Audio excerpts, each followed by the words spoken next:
Assalamualaikum warahmatullahi wabarakatuh. Alhamdulillah rabbil alamin wal aqibatu lil muttaqin wal hadi ila siratim mustaqim. Asyhadu an la ilaha illallah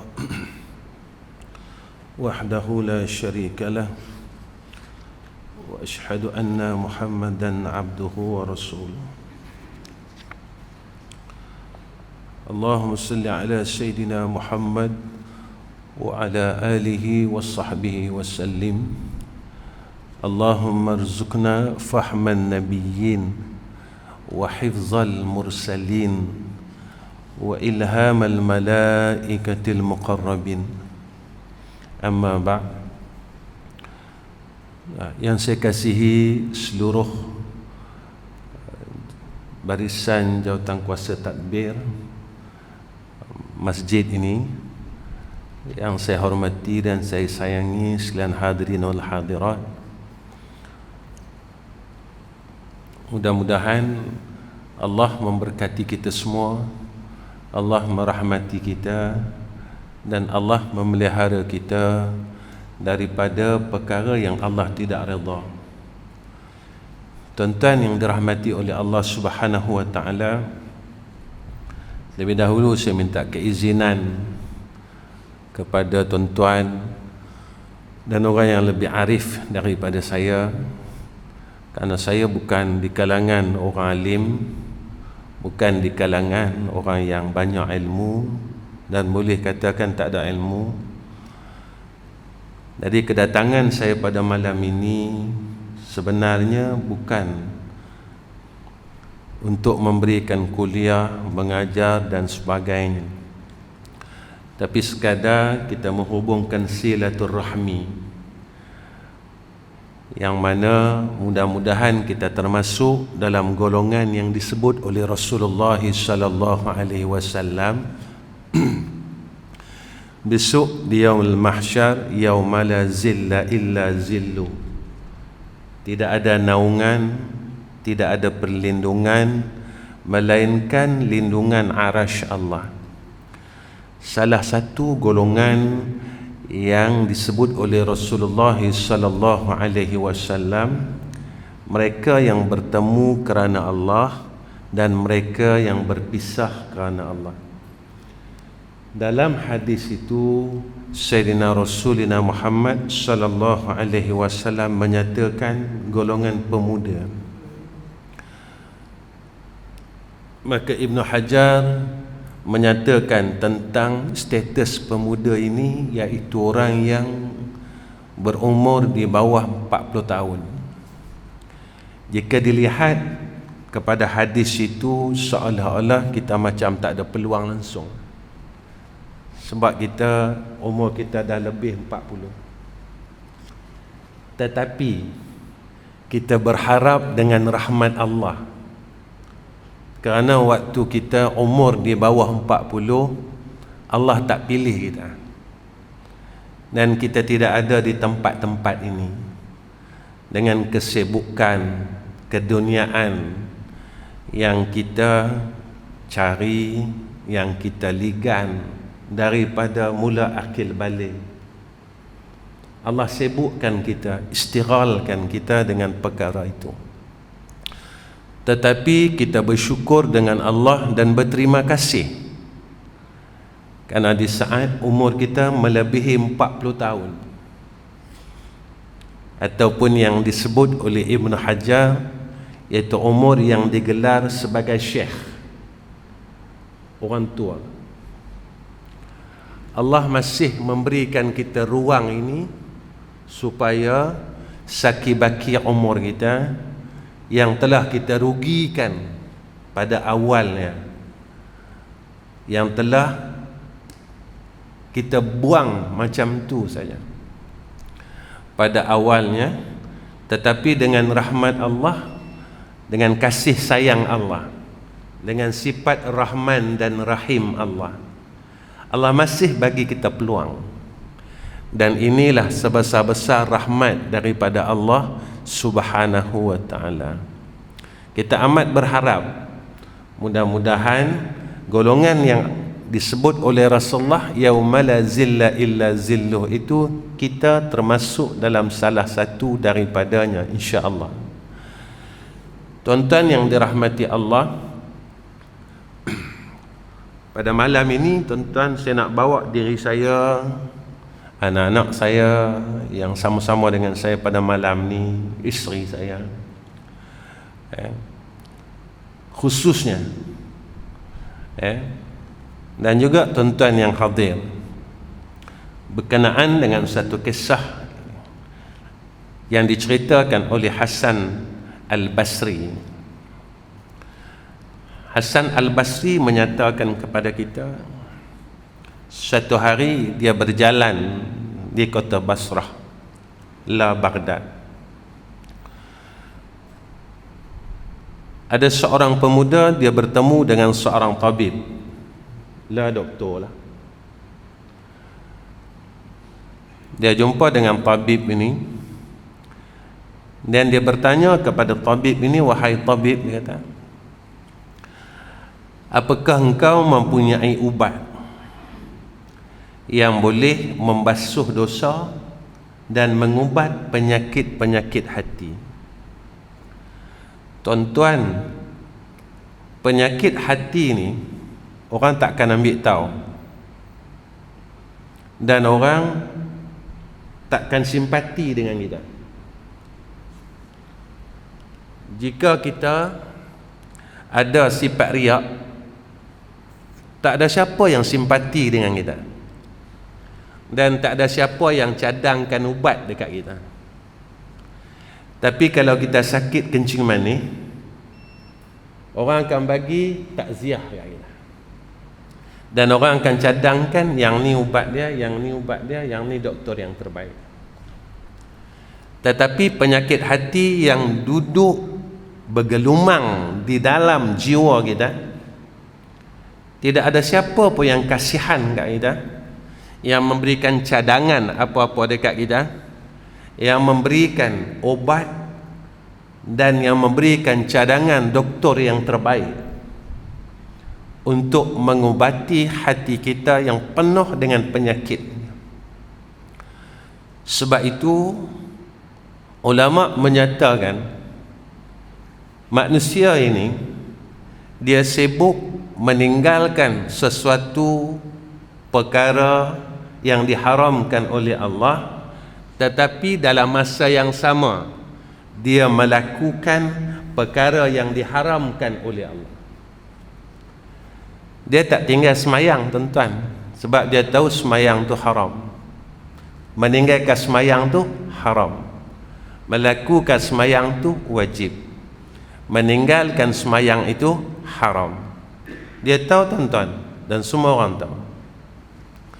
Dan semua orang tahu juga hasad ini haram. Dalam masa yang sama dia semayang, tapi dalam masa yang sama dia hasad. Dalam masa yang sama dia semayang, dalam masa yang sama dia memutuskan silaturahmi. Dalam masa yang sama dia semayang, dalam masa yang sama kita berburuk sangka di antara kita. Dalam masa yang sama kita berpuasa, tetapi dalam masa yang sama kita tak boleh tahan nafsu kita dalam perkara yang dilarang oleh Allah.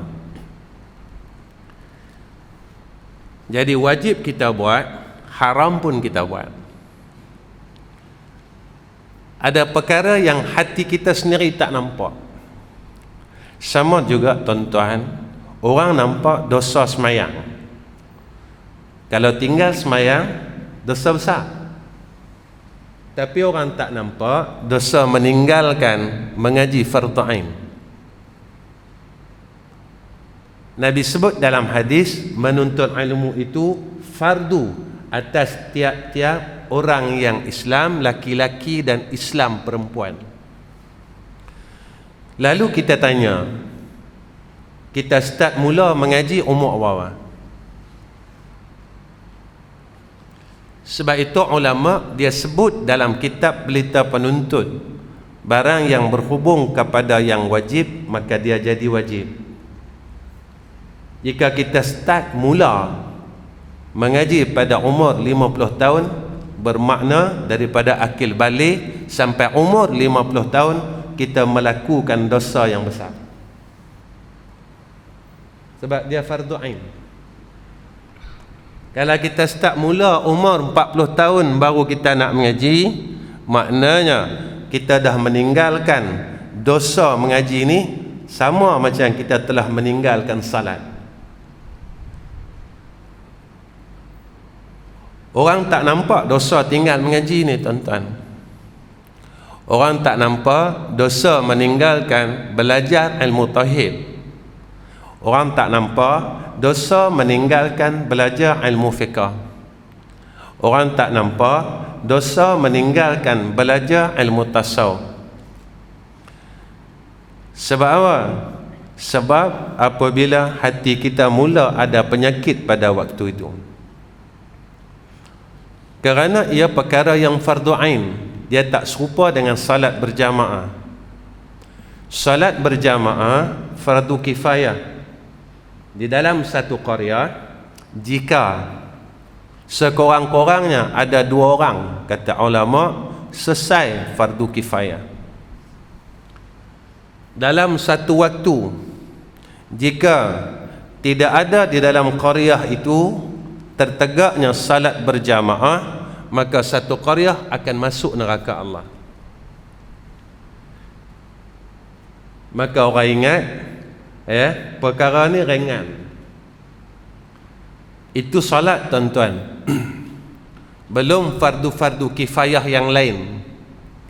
Dalam satu qaryah, kerana ada wajib menyelesaikan fardu kifayah yang lain-lain. Fardu kifayah ilmu, fardu kifayah dalam muamalah, dan banyak fardu kifayah yang lain yang masih banyak lagi belum tertegak di dalam qaryah tersebut. Kita ambil berat tentang sembahyang jamaah, tetapi bagaimana tentang fardu kifayah tentang ilmu? Jika tidak selesai fardu kifayah dalam satu qaryah itu tentang ilmu, seluruh ahli qaryah itu akan ditarik, akan didakwa oleh Allah Subhanahu wa ta'ala. Yang ni yang orang tak mau fikir. Sebab mereka kata, aku selesai sudah. Tak selesai. Sebab ada tuntutan yang fardu ain dan ada tuntutan yang fardu kifayah. Dan semua orang tahu tuan-tuan perkara ni, tetapi tidak melaksanakan perkara yang mereka tahu. Ketika kita tidak melaksanakan perkara yang kita tahu, ketika itu ilmu yang kita ada menjadi laknat atas kita di yaumul akhirah. Ini yang disebut oleh Rasulullah sallallahu alaihi wasallam, Al-Quran hujjatun alaika hujjatun laka wa alaika. Ilmu ni dia akan jadi penyelamat kita, dia akan jadi hujjah atas kita, dia akan jadi pensyafaat atas kita, ataupun kata Nabi, dia akan jadi laknat atas kita, dia akan heret kita masuk dalam neraka Allah Subhanahu wa ta'ala. Yang ni yang kita risaukan tuan-tuan. Kita rasa bahawa kita telah selesai banyak perkara, rupanya pada Allah Subhanahu wa ta'ala banyak perkara yang tidak kita selesaikan. Lalu tabib ini menyatakan kepada pemuda tersebut, dia kata apa? Khudh minni 10 asya. Dia kata, ambil kat aku 10 perkara, 10 benda. Saya baca Melayu je lah. Pertama dia kata apa? Tolong ambil kat aku akar daripada pokok fakir dan akar daripada pokok tawaduk. Kemudian ambil cari satu pokok lagi, pokok tu nama dia pokok, ambil akar dia saja, iaitu akar taubat. Cari 3 benda ni dulu: fakir, tawaduk, taubat. Kalau kita nak ubat penyakit hati kita, tuan-tuan, fakir ini 2 maksud. Satu, hakikat fakir. Kedua, fakir pada sifat kehambaan. Hakikat fakir memang tak ada langsung kata, tuan-tuan. Kenapa?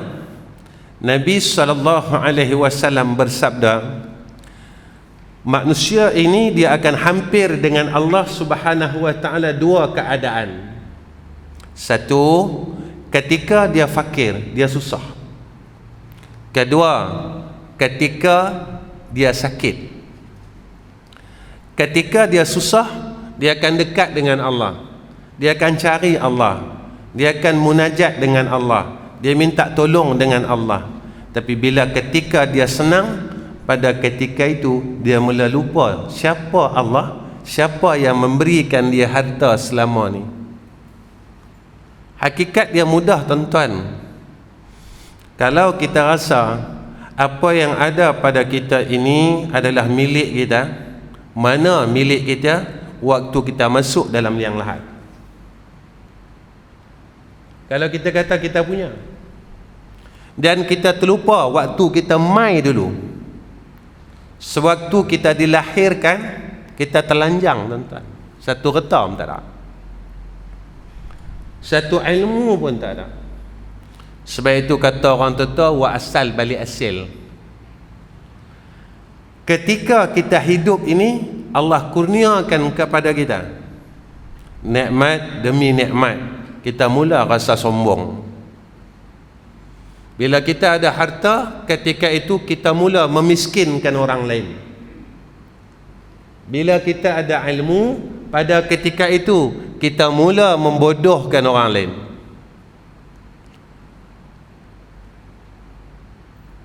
Bila kita ada pangkat, pada ketika itu kita mula menghina orang lain. Walhal asalnya, hakikatnya kosong. Mana kosong? Waktu kita balik dulu, waktu kita nak balik ni, kita ada wang. Orang bagi pakai dekat kita kain yang paling murah sekali. Walaupun kita orang kaya, kain warna yang itulah, warna itulah waktu kita mai. Kain putih itu juga waktu kita lahir, orang balut kita. Cara mana kita datang dulu orang buat kita, dan cara itulah masa kita balik, cuma ditambahkan dengan salatnya. Masa kita datang dulu orang mandikan kita, orang bersihkan kita. Sebab itu kata ulama, beberapa keadaan manusia dalam hidupnya, orang lain ketawa, dia akan menangis, iaitu waktu lahirnya. Dan satu keadaan, orang lain semua menangis dan dia juga menangis. Lah ramai orang yang Allah matikan. Orang keliling kita, dia boleh bagi kita ayak mata, ya tuan-tuan. Ayak mata ni pakai tak dalam liang agak-agak? Anak kita, dia akan bagi kita ayak mata, ya. Kalau pak dia meninggal, isteri kita bagi kita ayak mata, ya. Kalau isteri dia meninggal, suami akan bagi ayak mata, ya. Agak-agak ayak mata tu, ayak mata tak salah, tuan-tuan. Tapi ayak mata tu boleh tolong kita tak besok di liang lahat. Allah bagi kita umur, tuan-tuan, 70 tahun. Kita tanya diri kita, kita impun rata banyak dah.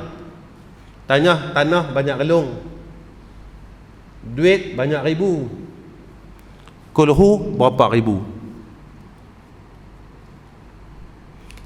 Kita umur 70 dah ni.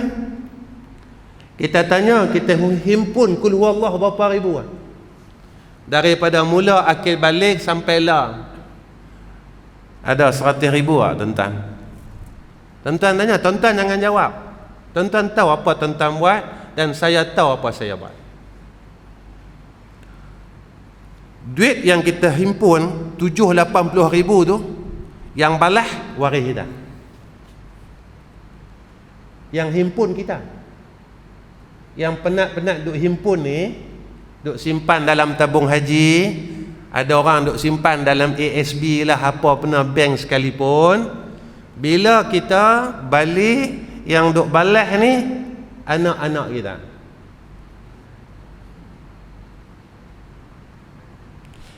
Ada tak kul huwallah kita 70 ribu, sama macam duit yang kita simpan tu? Ada tak tahlil kita 70 ribu, macam mana banyak duit kita simpan tu?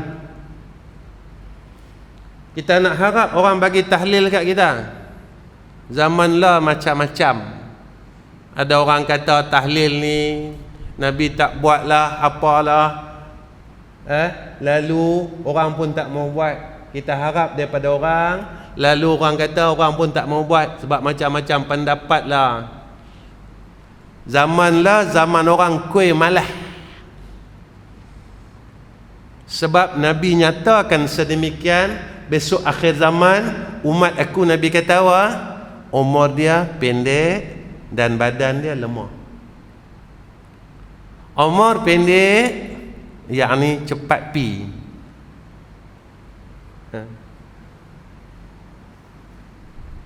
Nah, kita ni tunggu waiting list ya tuan-tuan. Kita ni tengah tunggu waiting list.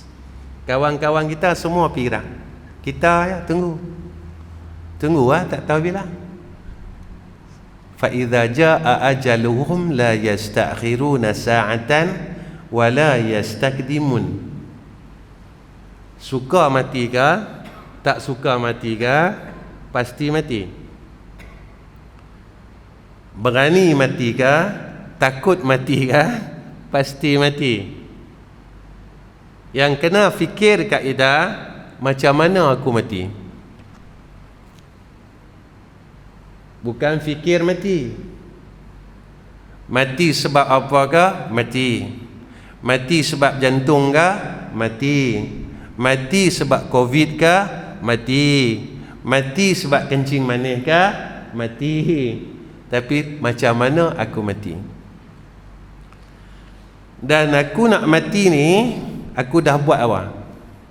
Selalu kita tanya orang, takut tak mati? Takut ustaz. Pasal apa takut? Amal tak ada. Dah tahu amal tak ada, buat apa? Sembang lah daripada dulu sampai kelar.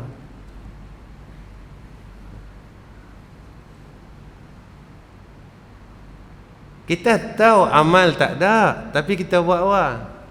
Daripada maghrib sampai isyak, kita buat apa? Sembang tu lah. Benda yang tu pun kita duk pusing-pusing.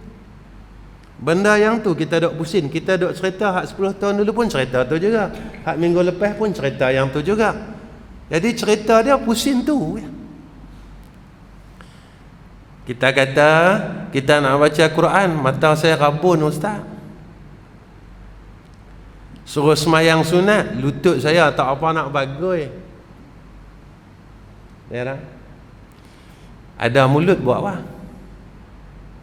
Mulut rabun ke? Mulut gout ke? Ada orang gout di mulut tuan-tuan. Gout dekat kaki ya. Saya gout ustaz, nak semayang sunat tak boleh. Tu mulut tu buat apa?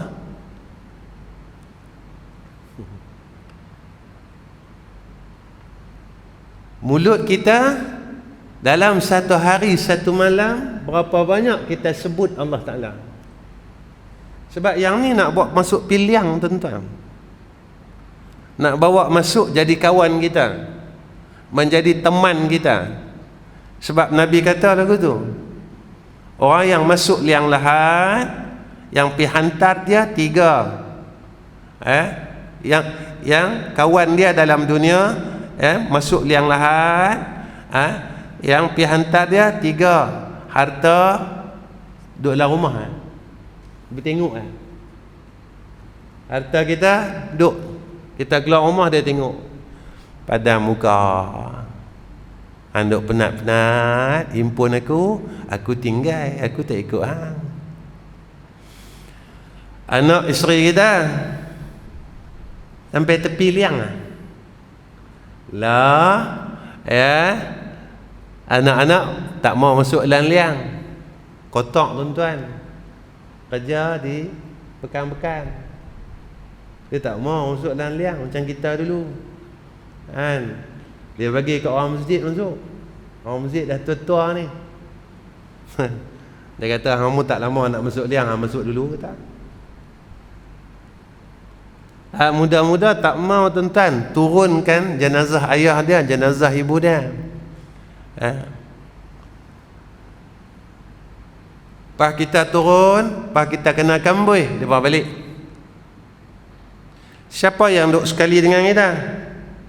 Inilah tuan-tuan yang kita tunggu daripada maghrib sampai isyak, yang kita lena 3 kali, lena jaga start tak berhenti lah. Ni lena pula, lena tak berhenti lagi.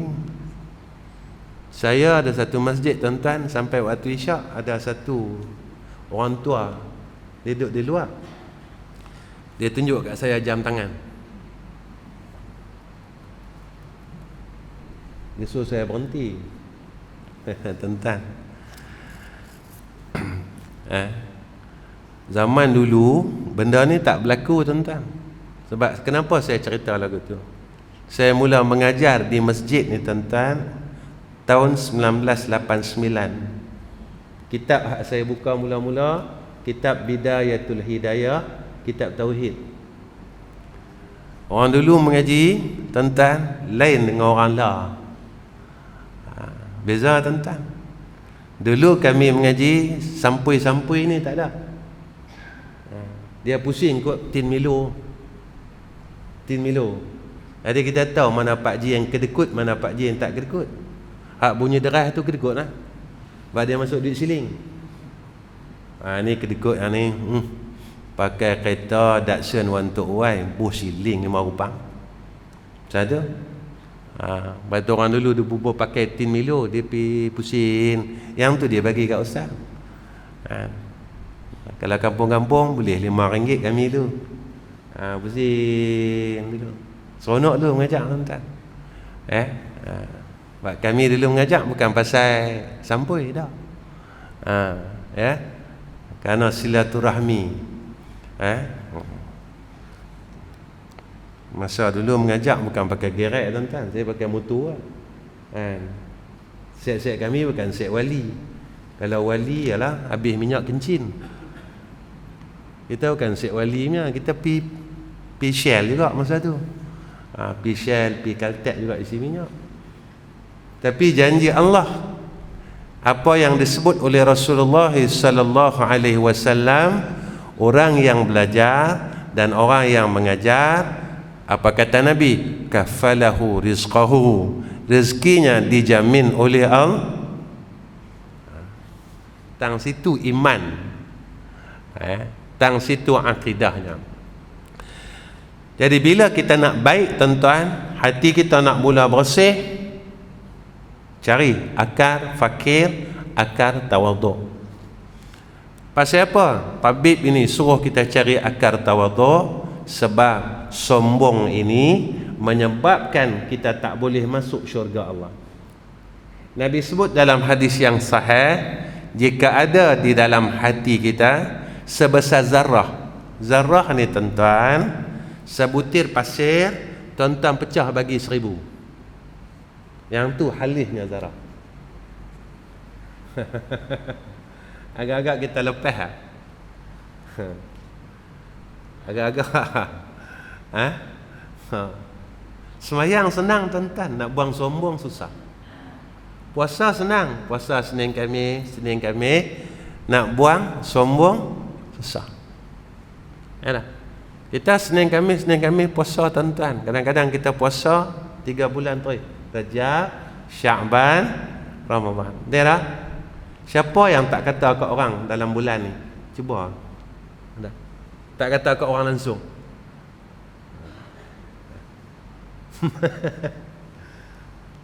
Nabi kata kalau kita kata kat orang, amal salih kita habis. Satu pun tak tinggal. Kita kata kat orang, kita kata kat orang di belakang dia, satu pun amal salih kita tak tinggal.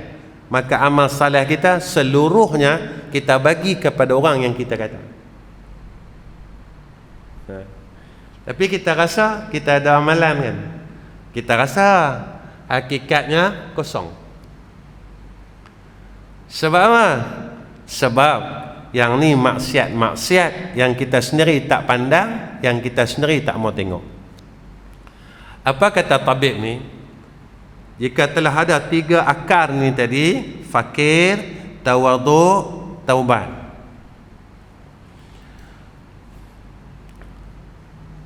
Ambil 3 akar ni, masuk dalam lesung batu. Bukan batu giling tu. Dulu kita kecil-kecil ada batu giling kan. Lah tak pakai ada batu giling, pakai blender. Saya ingat lagi mak mentua saya bila nak buat gulai rempah tu, dia giling tu pakai batu. Sedap. Teringat tu terliak. Salah pang lah kan. Betul, orang dulu peluang masuk syurga banyak. Dia nak masak untuk suami, dia buat tu dengan peluh dia. Ya, lah semua automatik. Ya dah. Jadi masuk neraka pun auto kan. Dulu kita nak buat satu benda tu, masya-Allah, Allahu Rabbi kan. Nabi kata dah, sampai satu masa besok umat aku akan diuji dengan satu fitnah kesenangan. Kita dah cukup senang tuan-tuan. Cukup senang. Tuan-tuan carilah mana satu masjid tak ada aircon lah. Nak cari. Hak satu masjid tak ada aircon. Bila tak ada aircon orang bunyi tu. Hangatlah kata. Ni duit masjid banyak-banyak duk buat apa? Kan? Tak boleh ke pasang aircon apa semua? Dia tak tahu ke jamaah ni hangat. Kan? Belakang-belakang duk cerita ni, datang ke masjid buat apa, duit tabung buat apa. Depa ni jalan kat amanah apa, depa tak tahu. Dia cerita ni. Dia tak rasa ke hangat api neraka yang duduk sembang belakang-belakang. Kita tahan masuk neraka lagi. Kita buka aib orang lain. Yang tu zaman lah berbeza tuan-tuan. Zaman dulu koi mengaji, koi baik. Lah koi mengaji, koi jahat. Zaman dulu koi semayang, koi baik. Dulu orang jahat tak main masjid tuan-tuan. Zaman kita kecil-kecil, zaman tuan-tuan lagi lah, zaman saya.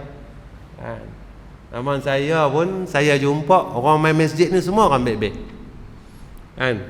Semua orang baik-baik. Kan? Lepas pada Isyak, kan? Sembang, minum kopi, kena biskut kering tu. Kan? Biskut kering tu. Tu baling anjing, riau anjing. Itulah lepas main Isyak, duk sembang, cerita orang kampung macam mana nak selesai masalah kampung kita ada masalah. Dulu. Hak main masjid ni semua orang baik-baik. Lah dalam masjid kita duk bercakap lagi tuan-tuan. Hak yang semayang sama-sama, hak yang saf rapat-rapat ni, nampak saja zahirnya rapat, tetapi batinnya jarak. Zahirnya rapat, hubung bau semua, tetapi hati-hati mereka renggang, berjarak 1 meter 1 meter. Hati itu ikut SOP.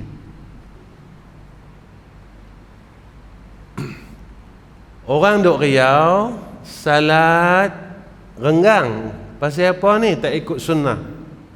Tuan-tuan, satu hati kasih sayang ni sunnah tak? Sampai datang satu hadis Nabi sallallahu alaihi wasallam, la yu'minu ahadukum hatta yuhibba li akhihi ma yuhibbu li nafsihi. Tak sempurna iman seseorang kamu yang mana dia tak sayang ke saudara Islam yang lain macam dia sayang diri dia sendiri. Maka hikmah daripada merapatkan saf ini, ada sunnah yang di dalamnya, yang tersembunyi dalam kita melaksanakan satu perkara yang zahir ini tadi. Tapi orang tak pandangnya itu. Ya. Jadi dah ada 3 akak ni tuan-tuan. Cari lesung. Lesung ni nama dia lesung redha. Tanam dalam hati kita sifat redha, ya, kerana ia duduk pada rukun iman yang ke-6, beriman dengan qada dan qadar Allah. Orang beriman dia redha dengan takdir Allah. Ada takdir yang kita boleh pilih, ada takdir yang kita langsung tak boleh pilih.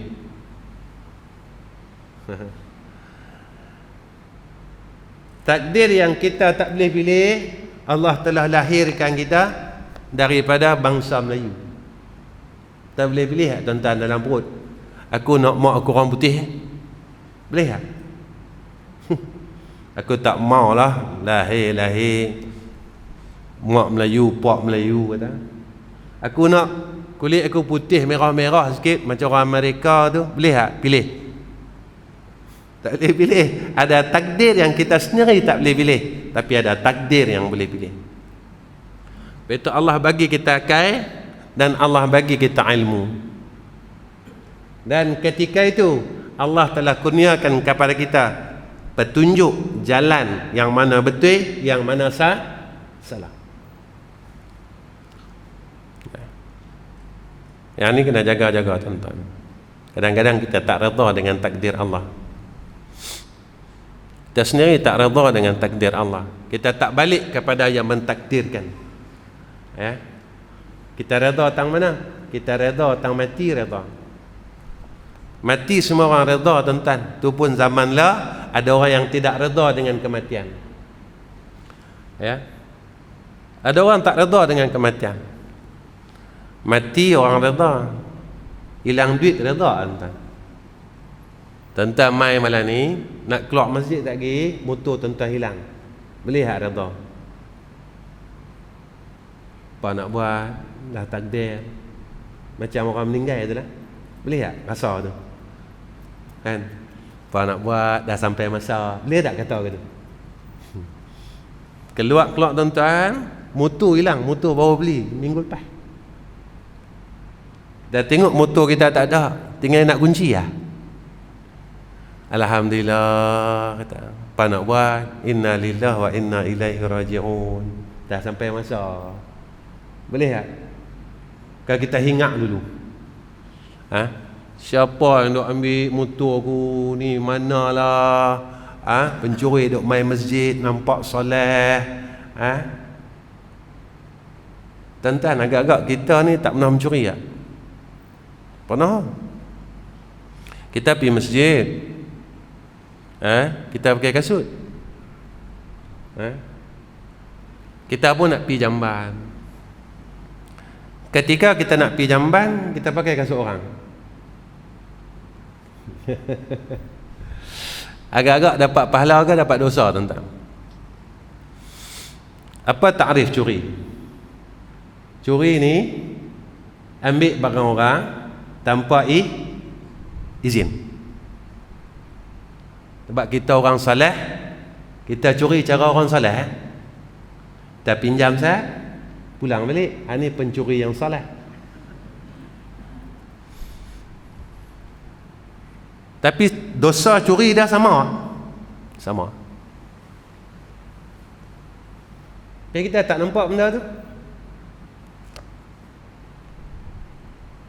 Orang tinggal kasut di masjid, kita pakai kasut ni. Kadang-kadang kita bawa balik. Dan kadang-kadang ada orang dia himpun kasut orang nak tinggal di masjid, dia bagi ke orang sedekah. Dia kata, alang-alang kau masuk neraka, kau ajak ampau semua. Agak-agak tuan-tuan, kasut ni masih ada pemilik tak? Ada. Ketika kasut ni masih ada pemilik, kita minta izin tak untuk kita panjangkan benda tu? Agak-agak dia redha, tuan-tuan. Jika kita pernah buat benda tu, agak-agak besok tuan punya harta ni, dia tuntut tak kita besok di akhirat? Agak-agak kita boleh lepas tak benda-benda? Baik, tuan-tuan. Kita sambung sikit lagi, nah? Boleh tak? Dia mengajak orang lama-lama ni tak boleh lama, takut pi terus. Orang lama ni dia tak boleh lama, duduk lama tak boleh, sakit pinggang, dia nak terkencing semua dah.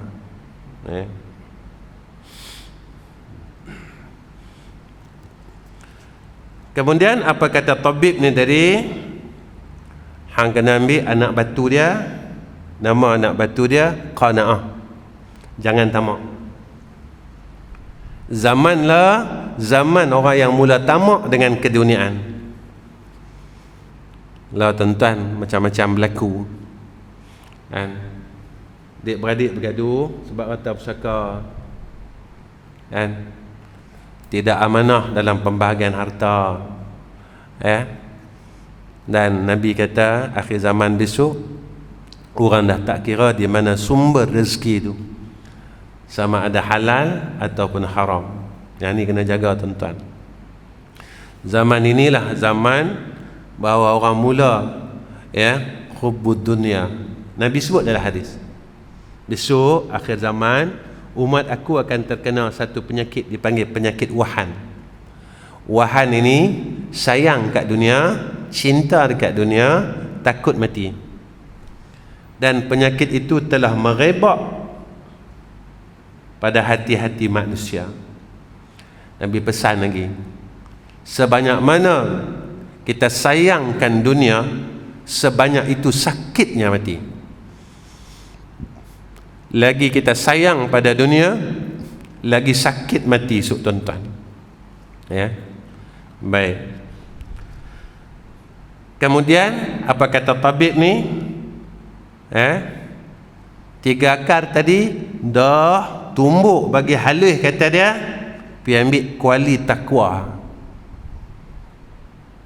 Cari ketakwaan, rasa takut dengan Allah. Rasa takut, ya Allah, aku ni tak tahu mati bila, amalan aku tak ada.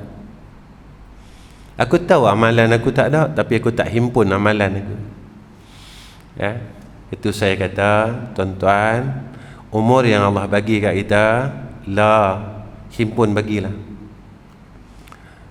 Saya teringat almarhum orang tua saya dulu, tuan-tuan mungkin kenal kot, tahun 80-an. Nama dia Ustaz Ghazali bin Hasbullah. Yang tu orang tua saya.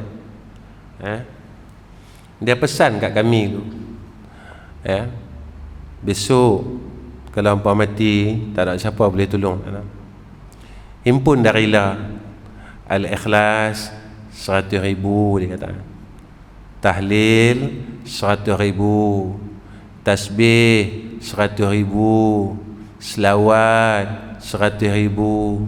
Kalau tak, hampa bukan buat apa pun. Masa itu terbuang macam tu ya. Yang ni bekal kita, dia kata. Bekal kita nak balik jumpa Allah. Apa salah tuan-tuan? Duk saja-saja habiskan amalan kita. Daripada kita sembang hal dunia yang takkan sudah sampai kita mati. Sampai kita mati, kita sembang benda yang sama. Saya ajak tuan-tuan, malam ni pertemuan kita yang pertama, kita tak tahu kita boleh jumpa lagi atau tak. Sebab umur ni kita tak tahu. Tak saya pi dulu, tuan-tuan pi dulu. Tapi kalau tengok cara, tuan-tuan pi dulu. Kalau tengok daripada cara tuan-tuan, cara tak larat lah. Dan cara hadut tak larat, pi dulu. Takkan saya pi dulu cara orang larat. Tapi takdir Allah kita tak tahu. Orang yang larat ni, orang yang kuat ni boleh pi dulu. Yang ni takdir Allah. Tetapi pada ilmunya, orang tua pi dulu, orang muda kemudian. Yang ni ilmu dia. Tetapi pada takdir, boleh orang muda pi dulu, orang tua kemudian. Jadi pada ketika ini, saya ajak diri saya tuan-tuan, impunlah. Kalau tak kita akan rugi. Sebab kita rugi benda yang sama. Impunlah, pakat-pakat impun tuan-tuan. Pakat-pakat. Habislah. Besok kalau tuan-tuan dah habis benda ni, tuan-tuan akan rasa lega tuan-tuan. Tuan-tuan macam ada satu harapan yang besar. Tuan-tuan dah habis kulhu 100,000, tuan-tuan macam rasa mudah-mudahanlah dia jadi syafaat kat aku lah. Tuan-tuan dah habis tahlil 100,000, tuan-tuan akan rasa macam istigalah. Tuan-tuan cuba buat, dan apa yang tuan-tuan rasa? Tuan-tuan habiskan selawat 100,000. Apa tuan-tuan rasa selepas tuan-tuan selesaikan benda tu? Tuan-tuan akan rasa lapang, seronok. Kita pun tak ada buat apa tuan-tuan. Kita nak semayang sunat tak larat, kita bagi alasan macam-macam. Takkan mulut kita nak ucap benda tu tak larat. Itu dia. Baik. Sikit lagi 8.25 dah. Boleh ya? Boleh dah. Besok saya nak balik dah. Malam ni ke Malam Lah. Malam Lah. Saya di Kedah. Kemudian dia kata apa? Ambil, dah ada kuali, ambillah air malu kita. Tuang air malu. Tanamkan perasaan malu kita dengan Allah. Tuan-tuan, malu kita tuan-tuan. Kita mengumpat, kita buat salah, Allah masih bagi kita makan ni. Kan? Kita buat salah, kita tak bangun malam puluh tahun. Kan? Allah sihatkan kita lagi. Kita tak zikir, kita tak apa. Kan? Allah masih lagi bagi kita nikmat dengan nikmat. Nikmat itu, nikmat ini. Macam-macam nikmat lah tuan-tuan.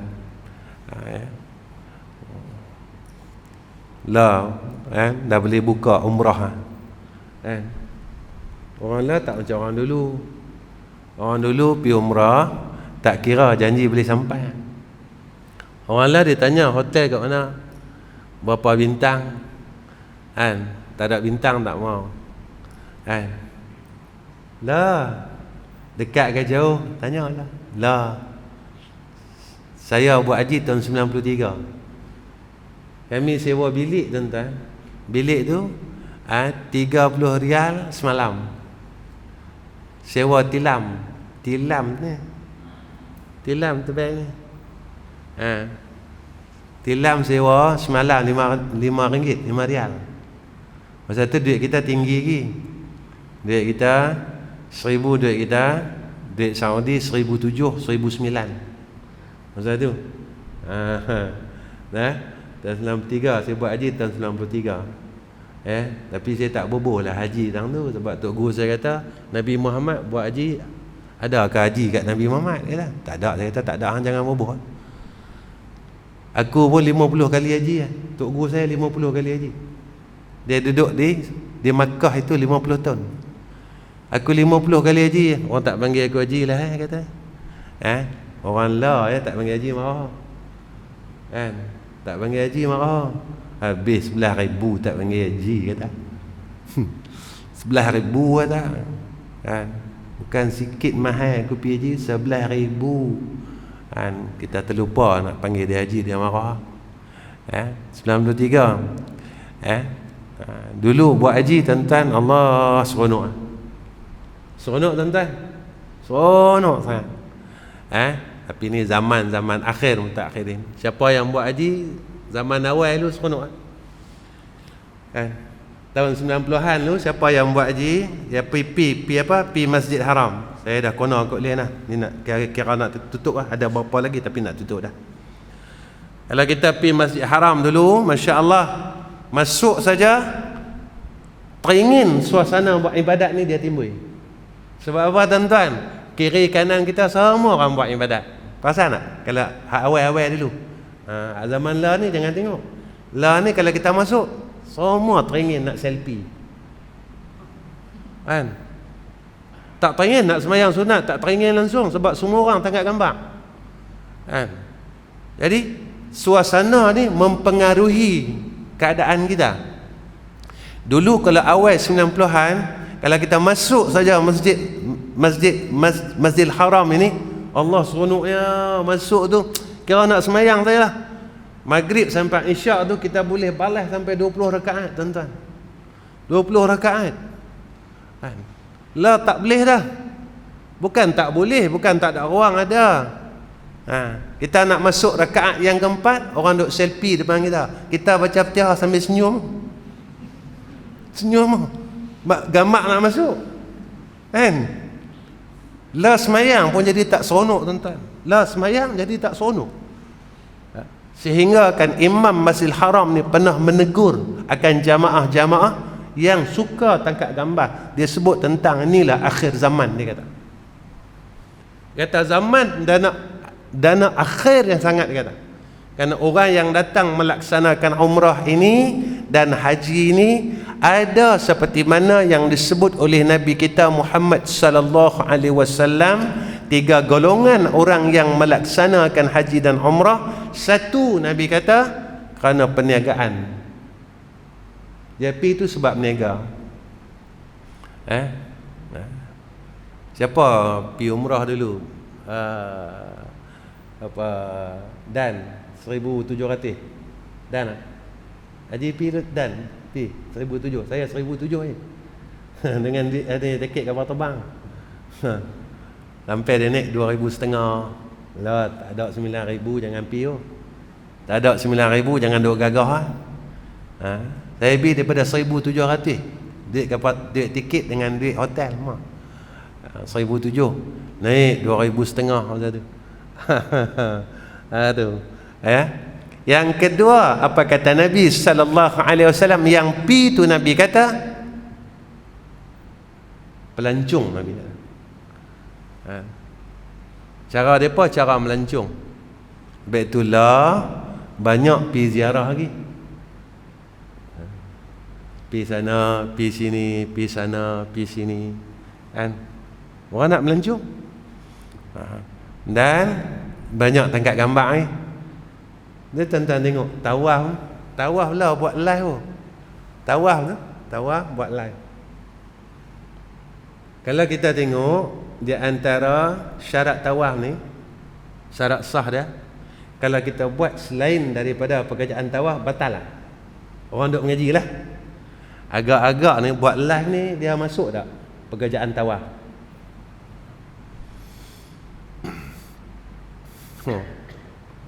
Dia ada syarat sah. Syarat dia sah tawaf ni, dia tak boleh buat perkara yang selain daripada tawaf. Sebab tawaf ni at-tawaf fahuwa salah. Tawaf itulah semayang. Lah sampai semayang orang buat live tuan-tuan. Semayang. Kita saya pun tak tahulah jadi apalah. Tawaf tu tak apalah orang kata. Semayang, Allahu Akbar. Nah, tengok, ni view dah berapa ni? Tok Imam dia tanya, view dah berapa? Kutubah orang dah buat live. Kutubah ni. Lah, apa pun orang dah buat live lah. Lah, semua orang nak beritahu orang. Makan nak beritahu orang, tidur nak beritahu orang, qiyamul lail nak beritahu orang, pergi masjid nak beritahu orang, mengaji nak beritahu orang. Tengok gambar tu, saya mengaji malam ni. Agak-agak tu masuk tak bab riak, tapi kita orang pandai. Kita kata apa? Nikmat yang kita dapat, Nabi kata suruh habaq dengan orang, suruh kongsi. Kita kalih kat pula kat tu. Besok sampai akhirat kita kalih nah. Kita kalih lah nah. Sebab sampai sana Allah kata apa? Al-yawma nakhtimu ala afwahihim wa tukallimuna aydihim wa tashhadu arjuluhum bima kanu yaksibun. Mulut kita Allah kata.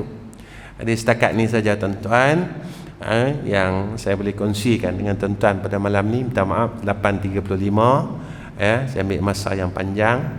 Dan akhir kalam saya, tuan-tuan tolong doakan saya, tuan-tuan tolong doakan don doa, mudah-mudahan apa yang saya buat selama ni dalam pertolongan Allah dan dalam redha Allah. Untuk pengetahuan tuan-tuan, insya-Allah kami akan membina satu surau dan 2 blok asrama. Saya minta tuan-tuan doa aja. Saya tak minta harta tuan-tuan, saya tak minta masjid buat apa-apa kutipan, memang saya tak mau. Sebab kalau masjid buat kutipan tu, saya akan masuk kembali ke dalam tabung masjid. Saya tak minta duit tuan-tuan, saya tak mau duit tuan-tuan. Yang saya mau doa tuan-tuan, doa tuan-tuan. Jadi saya tak mau kata masjid, dengar kata saya buat gini, masjid pun pentang sejadah, lagi pengurusi kata tolonglah bagi sumbangan, tak payah. Tak payah buat lagu tu. Sebab zaman orang cinta dunia. Jadi kalau buat lagu tu orang marah. Ustaz mai, nak mai dia kerja dia buat kutipan saja kah? Dia tahu buat sumbangan saja kah? Saya tak mau yang tu. Saya tak mau duit tuan-tuan. Tuan-tuan simpan buat masuk liang sama-sama. Kasar dah. Dalam pada dia tak mau tu, dia bagi juga buah leh dah. Jadi saya tak mau. Jadi yang saya mau dari tuan-tuan apa? Dari ayah-ayah saya, dari mak-mak saya mau apa? Saya mau doa. Saya akan buka satu lagi madrasah, masuk ke sekolah di Pantai Timur. Dan insya-Allah dalam bulan ni kita akan mula tegakkan surau seluas 100 kali 80 kaki dan 2 blok asrama. Dan saya sebenarnya tuan-tuan telah ada 2 madrasah yang kita bina tahun depan. Tahun depan sebulan ni cukup 40 tahun usia madrasah kami. 40 tahun. Dan satu madrasah lagi usia dia tahun depan 22 tahun ke 23 tahun. 22 tahun. Sebab saya buka madrasah tu tahun 98. Saya minta doa tuan-tuan, kenapa? Sebab saya buka madrasah tu tak macam orang lain.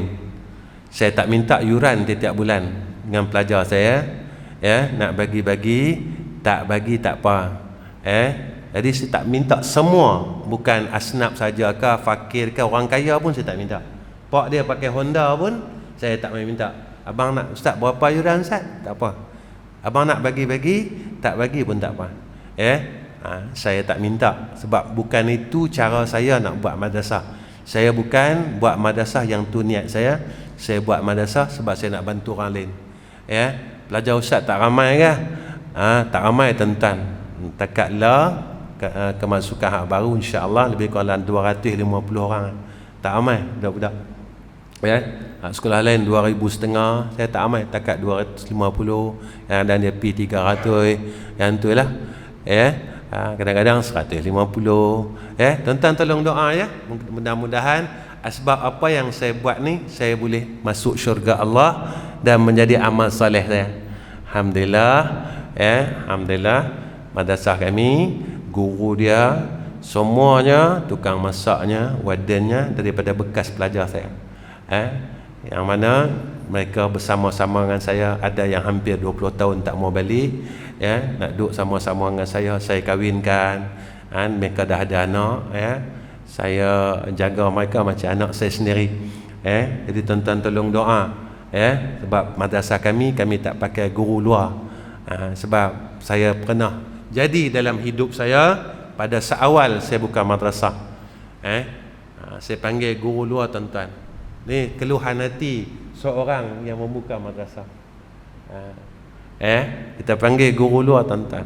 Panggil, sekolah lain tawarkan lebih sikit ya, lebih 200 ya, tuan-tuan. Lari malam.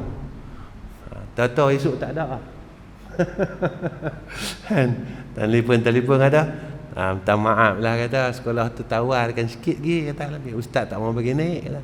Jadi sejak pada itu, tuan-tuan, saya berazam, ya Allah tolonglah aku, dan saya dapat melahirkan seluruh tenaga kerja kedua-dua madrasah saya daripada bekas pelajar-pelajar saya semua, dan keluarga saya, anak-anak menantu saya. Dan tuan-tuan tolong doa, mudah-mudahan cucu-cucu saya yang ada ni besok dia boleh tolong juga. Tak doa nah? InsyaAllah. Berhentilah, tuan-tuan pun dah tak larat nampak. Baik, wa akhir kalam. Wassalamualaikum warahmatullahi wabarakatuh. Bismillahirrahmanirrahim. Alhamdulillahirabbil alamin, wassalatu wassalamu ala asyrafil anbiya'i wal mursalin wa ala alihi washabbihi ajmain. Ya Allah, ya Rahman, ya Rahim, bantu kami dalam segala urusan kami, ya Allah. Ya Allah, sekalian masalah kami Kau selesaikanlah, ya Allah. Ya Allah, sakit-sakit kami Kau sihatkanlah, ya Allah.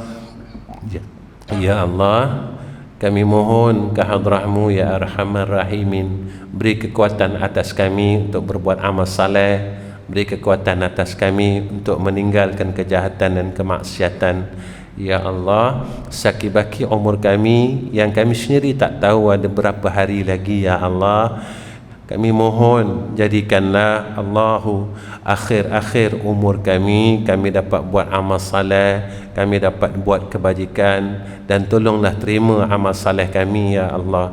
Wassallallahu ala sayyidina Muhammad wa ala alihi washabbarika wasallam, walhamdulillahi rabbil alamin.